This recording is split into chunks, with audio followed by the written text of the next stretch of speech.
friends! Welcome back to Easy English Friends, your cozy corner to learn real English without the pressure. Hello, I'm Ben. And I'm Emma. We are so happy to have you here today. I am really excited for this one. Don't worry if you miss a few words today. Just relax and listen. We've got your back. Today, we will talk about job interviews, so you can stop feeling terrified and finally feel prepared. Ooh, just hearing the word interview makes my palms sweat. Before we dive in, tell us in the comments, what is the scariest interview question you have ever heard? Ooh, that is a good question for you all to answer. For me, it is always the "what is your biggest weakness" question. Ugh, I hate that one. But honestly, my biggest struggle is just tell me about yourself. That is the classic opening question. Why is it so hard? I always freeze and say the wrong things. My brain just goes completely blank. Oh, I know that feeling. It is so incredibly stressful. Yeah, I panic and start rambling about my hobbies. Right. Suddenly you are talking about your pet cat for 5 minutes. Exactly. Or I feel like I need to memorize a perfect professional script. Aha. But memorizing sounds so robotic and unnatural, doesn't it? It really does. I also worry about speaking too slowly. Oh, those silent moments can feel like hours, right? Yes, I feel like they are judging my pauses, so I speak way too fast. And that leads to more grammar mistakes. It is a vicious cycle. It really is. I just do not know how to organize my thoughts in English under pressure. Stick around, because by the end of this episode, you will learn a simple 3-step formula to answer any interview question perfectly. I definitely need that formula. Let's get into it. Let's talk about why we freeze. Think of your mind like a giant restaurant menu. Ooh, I love food. A menu, you say? Yes. When the interviewer asks a question, your brain tries to hand them a menu with 100 pages. Wow, that is way too many options to choose from. Exactly. You try to share your whole life story all at once. Yes, I try to serve the whole kitchen on one plate. Uh-huh. And what happens when a menu is too big and messy? People get confused. They just don't know what to choose. Right. The interviewer gets lost, and you get lost in your own words. That makes so much sense. I always try to say too much because I am nervous. It is a common trap. You think more information makes you look smarter. Yes, I want them to know I am highly qualified. But a good answer is actually like a special chef's tasting menu. A chef's tasting menu. Small but carefully chosen? Exactly. You only serve 3 perfect dishes: the past, the present, and the future. Oh, wow. Past, present, and future. That sounds so much easier to manage. It really is. You do not need a perfect vocabulary. You just need a clear structure. So I don't need to learn big, fancy business words to impress them? Not at all. Simple words with a clear path are much more powerful. I feel a little better already. The heavy pressure is dropping. Good. The goal is human connection, not absolute perfection. That is a huge relief to hear. We often blame our English level for bad interviews. Yeah, I always think if only I knew more vocabulary. But honestly, native speakers freeze on these exact questions too. Really? Even people who speak perfect English struggle with this? Oh, absolutely. Because it is a framing problem, not a language problem. A framing problem. What does that mean exactly? It means how you package your story. A messy story in perfect English is still messy. Wow, that changes everything for me. So structure beats vocabulary? Every single time. A simple story told clearly shows real confidence. That is so comforting. I always thought my accent was the biggest issue. Your accent is just part of your identity. It proves you speak 2 languages. You always know how to make me feel better, Emma. It is the truth. Think about the interviewer. They are probably tired too. Oh, I never thought about that. They listen to nervous people all day long. Yes. If you give them a clear, simple story, they will thank you. Because I am actually making their job easier. Exactly. You become the breath of fresh air in their busy, stressful day. Wow. So keeping my English simple is actually a superpower. It is the ultimate superpower. Complex vocabulary just creates extra work for everyone. I love that mindset. I want to be the easy, relaxing candidate. And you will be. When you use the menu method, your brain relaxes. Because I only have to focus on 3 small plates of information: past, present, future. Precisely. It creates a calm, predictable rhythm. I can feel my heart rate slowing down just thinking about it. That is the magic. Shall we start preparing the ingredients for your menu? Let's practice this right now. You at home, listen closely to Ben's mistakes. Yes, let's do it. I will pretend I am applying for a marketing job. Perfect. I am the hiring manager. Here is the first question. Okay, taking a deep, calming breath. Welcome, Ben. To start, could you tell me about yourself? Hello. Well, I studied marketing in 2015, Uh-huh. Keep going. and I like marketing because it is creative. I have a cat. Let's pause right there. You have such a warm, friendly voice. Oh, thank you. But I started talking about my cat again, didn't I? Yes, a little bit. But that is completely normal. I always start with the forecast and then I lose my direction. Exactly. Let's fix that using our menu formula. Start with the present. Start with right now? What I am currently doing? Yes. Give them one clear sentence about your professional present. Okay. Currently, I am a marketing assistant at a small tech company. Beautiful. Now, connect it to the past with one short sentence. Aha. Let me think. Before this, I studied business at university. See how clean that is? You are not telling your whole life story. Wow, it feels much lighter. What about the future? Finish with why you are here today. What do you want next? Oh, I see. Now I am looking for a new challenge in digital marketing. Ding ding. That is perfect. You just served the ideal chef's menu. Wow. Present, past, future. It is so short and simple. Notice how you did not need complex business vocabulary at all? Yeah, I used basic English, but it sounded really professional. Let's try it all together now. Ben, tell me about yourself. Currently, I am a marketing assistant. Before this, I studied business. Yes, keep that smooth rhythm going. And now I am looking to grow my skills at your company. Oh, bravo. How did that feel inside your body? It felt calm. My heart was not racing this time. That is the power of a good structure. You are in total control. I really like this method. What is the next scary question? Ah, the most famous trap. What is your biggest weakness? My stomach hurts just hearing that. I never know what to say. Let's do a role play. Just give me your usual, honest answer. Okay, I will try my best. So, Ben, could you share your biggest weakness with us? Well, I think I am too much of a perfectionist. I just work too hard, and I care way too much about the details. Let's pause there. I love your confidence, but we have a small problem. Oh no, did I sound too arrogant? Not arrogant, but a little bit fake. Interviewers hear that answer every day. Really? I thought saying I work too hard was a safe, clever trick. It is a very common trick, but they know it is a trick. Oh, so it sounds like I am avoiding the real question. Exactly. It shows a lack of self-awareness. No human is perfect. That makes sense. But if I tell the real truth, won't they reject me? Not if you tell the right kind of truth. We need a specific formula here. Ooh, another formula. I am writing this down right now. The formula is real weakness plus active solution. Real weakness plus active solution. Can you give me an example? Sure. Think of a real skill you struggle with, but are trying to fix. Well, to be honest, I am really bad at public speaking.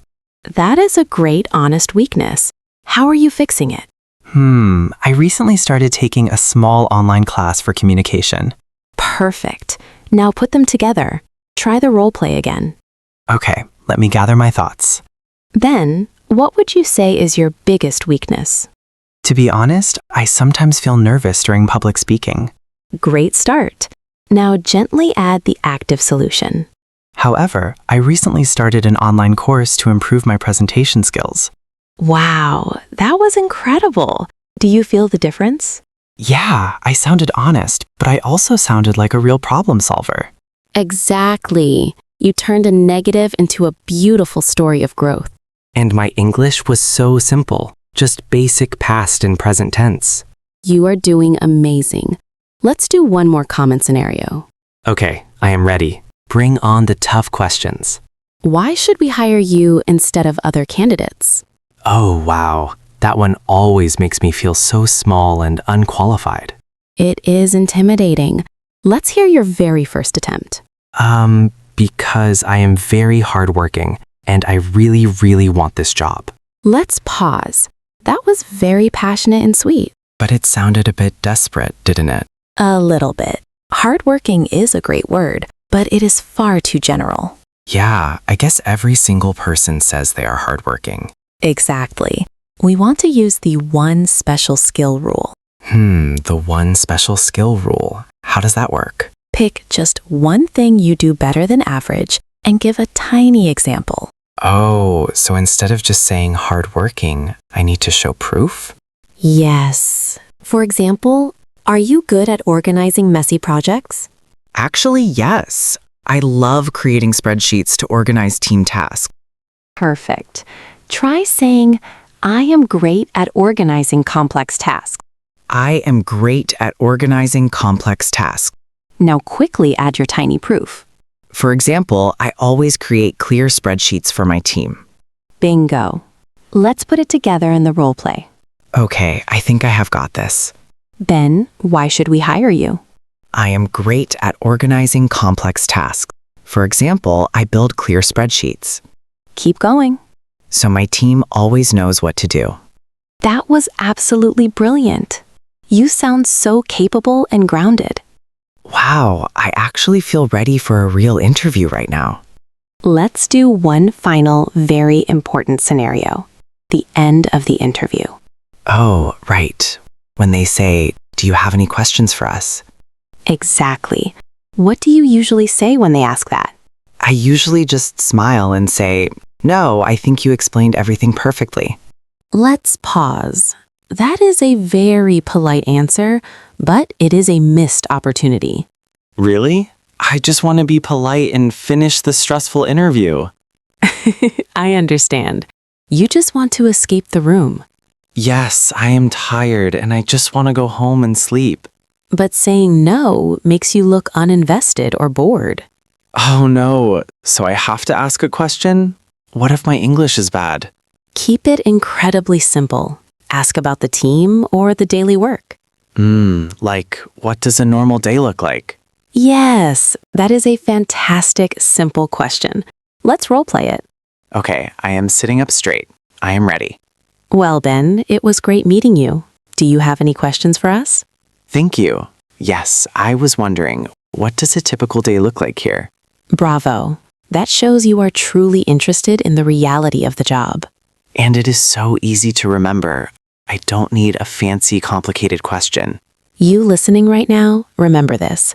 Curiosity speaks louder than perfect grammar. This slow role play has been so incredibly helpful, Emma. To recap, keeping your answers short and structured shows true confidence. It really is a game changer for my nerves. Now, let's look closely at a few small moments from your role play. Oh boy, I knew I made some mistakes in there. You did beautifully, but we are going to polish it until it shines. Okay, I am ready. What is the first thing we should fix? You said, I am looking to grow my skills at your company. Yes. Is that not grammatically correct? It is perfectly correct, but let's make it sound even more natural. Okay, how should I phrase it to sound better?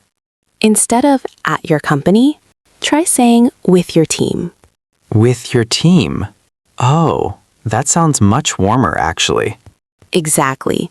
It shows you want to connect with the people, not just a building.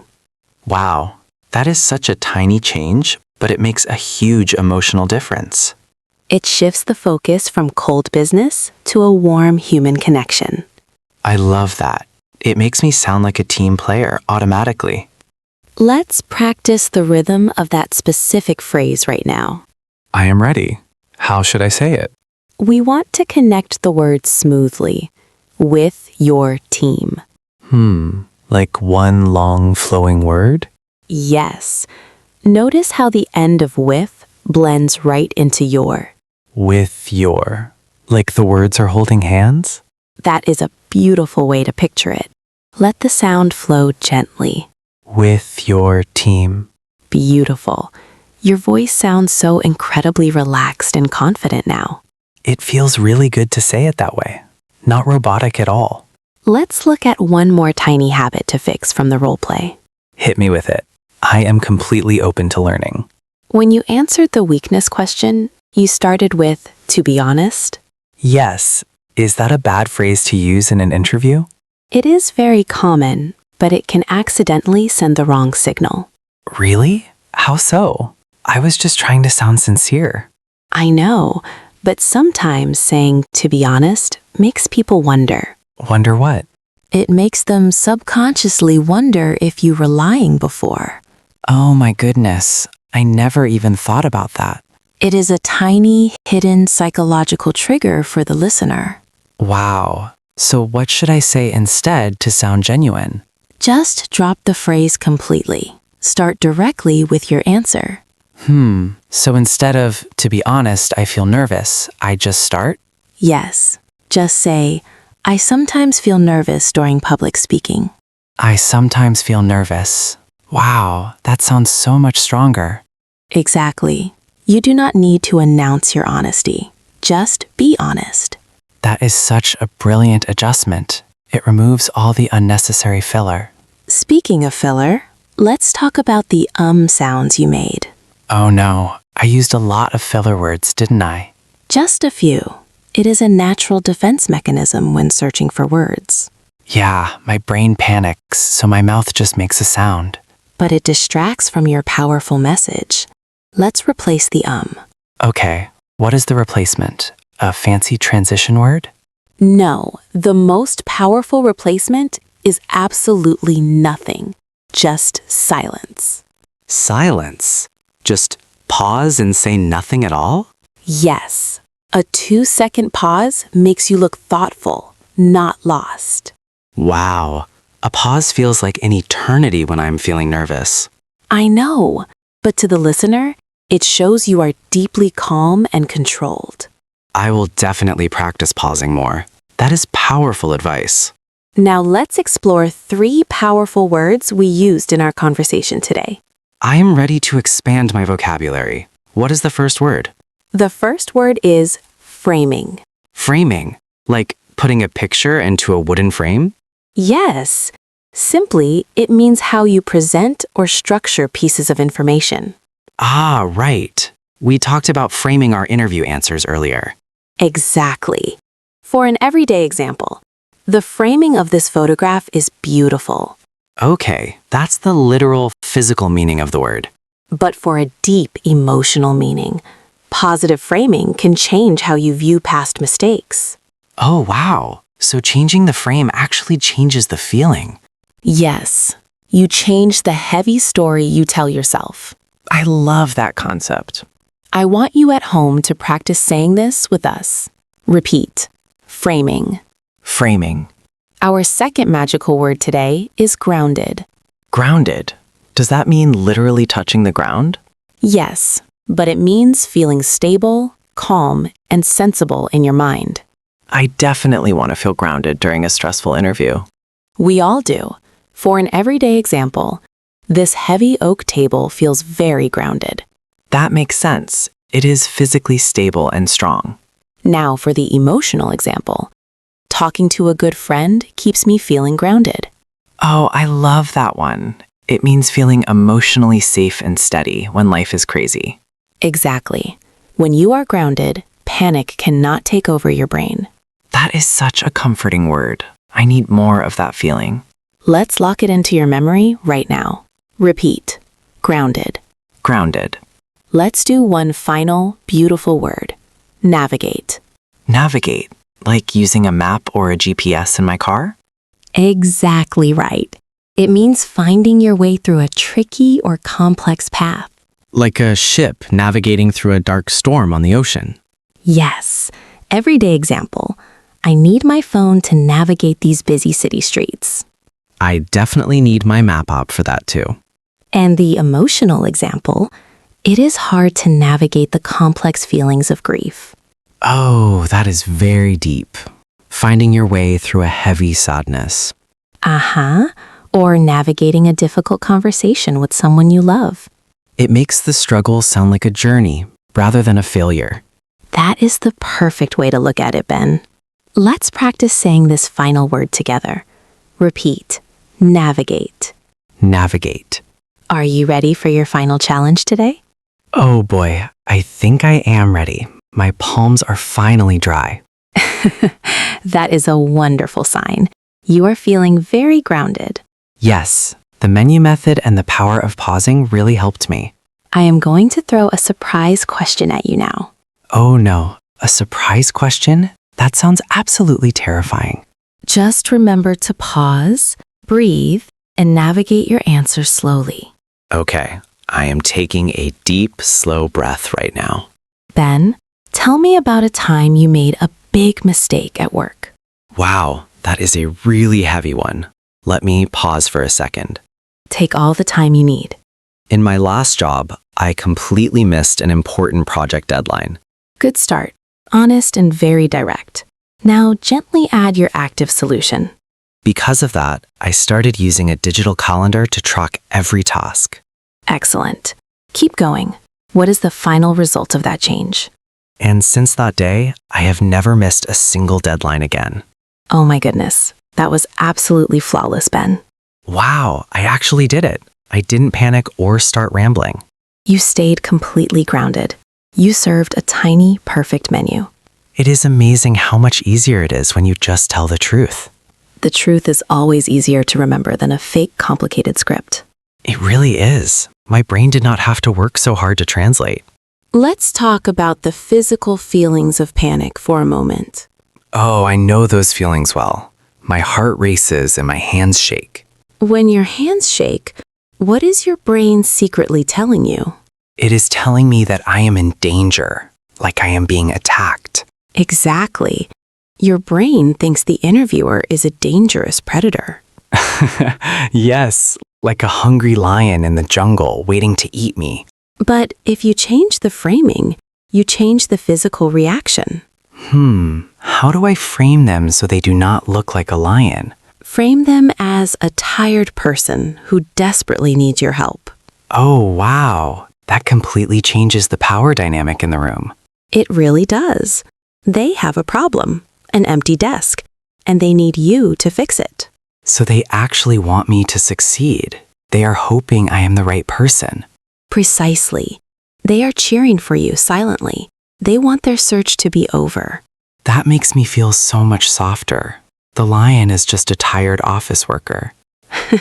Yes, a tired office worker who just wants a simple, honest answer. This is brilliant. I am writing that down right now. And that is why your simple chef's menu is so deeply comforting to them.